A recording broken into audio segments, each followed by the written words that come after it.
What's up YouTube? Welcome back to another video. If you're new to the channel, my name is Ryan and this is Gears and Gains. And in today's video, I'm going to be telling you 5 things that I hate about my 2020 BMW M340i. Now I've owned my M340 for about 2 years now, and over those 2 years, I've learned what I love about it and what I hate about it. And trust me, there are some pretty annoying things about this car. Things that I wish I would have known before I bought it. And make sure you watch till the end because the last thing is by far the worst thing about this car. So if you're thinking about buying an M340, make sure you stay tuned. But let's get right into reason number 1 why I hate my BMW M340. Starting off with the suspension, and I know we're about to hit a bump in the road right here, so just take a listen.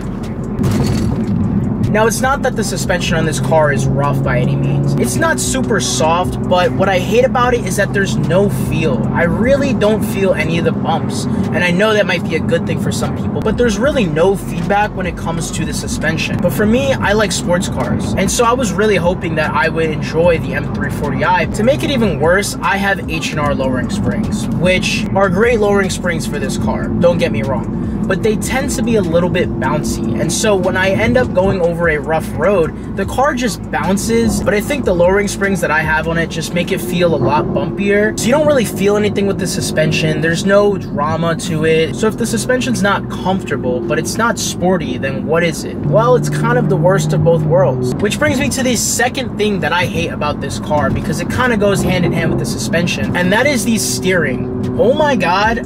When I drove an F80 M3, I actually felt feedback from the steering.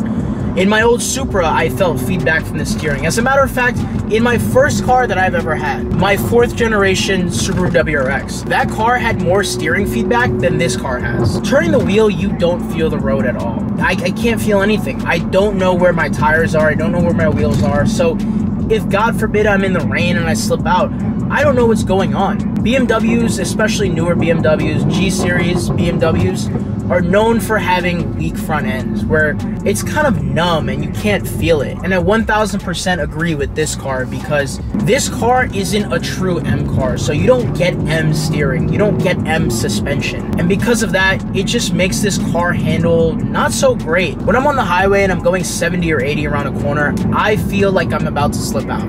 And I have good tires on, but the car has an immense amount of body roll, and it just translates to an experience that's not so great.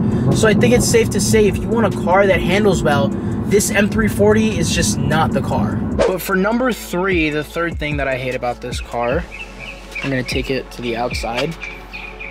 That would have to be the active grille. So for a lot of you who don't know, this active grille actually opens and closes, and it is such a pain to maintain. Now, I've had a problem already with this grille where one of the flaps has broken, and actually there's flaps down here. Not a lot of people know that. Both these and the top ones open up and close, and if any of them break, you're gonna get a check engine light. So I actually had one of the flaps break on me, and I ended up getting a check engine light, and I had no idea how to fix it. So naturally, like most people do, I just brought it into the dealer. And they took a look at them, and they concluded that one of the flaps were broken because of outside interference. Or they called it wear and tear, which meant that I had to pay out of pocket for it. And obviously that kind of thing wasn't cheap. So I ended up paying $850 out the door for one broken flap, because they couldn't just fix that one part. They had to replace the entire grille. This was so annoying because I don't even know why BMW did that. Why did they put active grills in there? It looks way better without it. And if you try to cut them out to get that F-Series BMW look, you have to be very careful, because if not, you're gonna get a check engine light. There's no button in here to control it, to open and close it. So I just pray to God that it never breaks again. But I think it's so dumb that BMW did that by putting an active grille. I don't know, I just think it was dumb, and that's the third thing that I hate about this car. Number 4 on this list has to be the brakes. Now, like I said, I drove an F80 the other day, and I've driven a couple cars recently as well. The brakes on this car, I guess you could say that they just don't stop. They take a very, very long time to stop. Now, I believe that there are 4 pistons in the front and one piston in the back. One piston in the back is laughable. Now, excuse my dirty wheels, but the fronts look pretty good. The M emblem is rubbing off, and that does bother me, but they're pretty big brakes. It's kind of hard to see them because these spokes are in the way, but let's take a look at the back ones. These brakes are laughable. They look puny. They're tiny. They do have a little M emblem on them. Woohoo! M brakes, woohoo. Now, you guys saw how small those rear brakes are. This car, it just feels like it takes a while to stop. Whenever I'm driving another performance car, it usually stops really fast. So fast that I think the person behind me might hit me. But this car doesn't have that. This car brakes like a regular car. And they like to put the M on there so they sell cars, but in reality, there's nothing that's M about these brakes. I find myself sometimes having to press really hard on the brakes, and one time I actually skidded because I pressed the brakes so hard just to stop. If I do a pull on the highway, I have to slam on the brakes so I don't hit the car in front of me. And it's hard to upgrade these brakes because of the electronic system that it has. I just have bolt-on mods. I'm on E50. I'm pushing like 500 horsepower. It still feels like the brakes are rated for 300 horsepower, which in reality they probably are,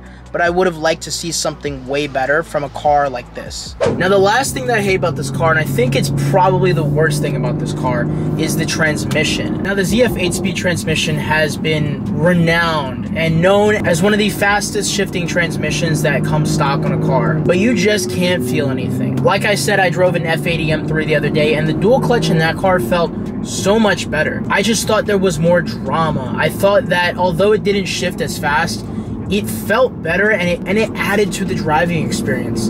This transmission, the ZF8, there's nothing to it. It's just a torque converter. And so its main job is just to shift as quick as possible. And it does that. It does that great, especially if you get something like an XHP transmission flash tune. It shifts so fast. But like I said, there's no drama to it. There's just nothing to it. It just shifts fast. And that's it. You don't feel like you're in a race car. And I know it's an M340, it's a 3 Series, it's not a race car, but the M3 has the same exact transmission. It's tuned a little differently, yes, but it has the same exact transmission. So I'm curious, in that car, does it feel great or does it feel just like this? I was actually so curious that I test drove one at a dealership and it felt almost the same.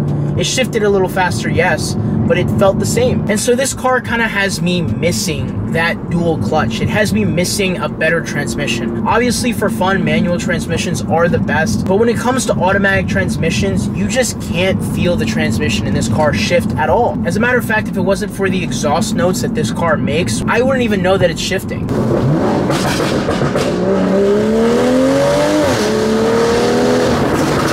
But I guess that's not what this car is made for. This car is made to be a performance family sedan, a performance commuter car. But if you're looking for something a little bit different, something with a little bit more drama, then you might want to check out last week's video where I broke down the top 5 best BMWs that you can buy right now. You can check out that video right over here, and make sure to subscribe and hit the like button for this video. It really helps the channel out a lot.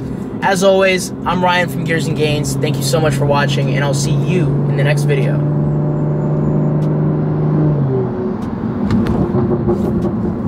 Thank you.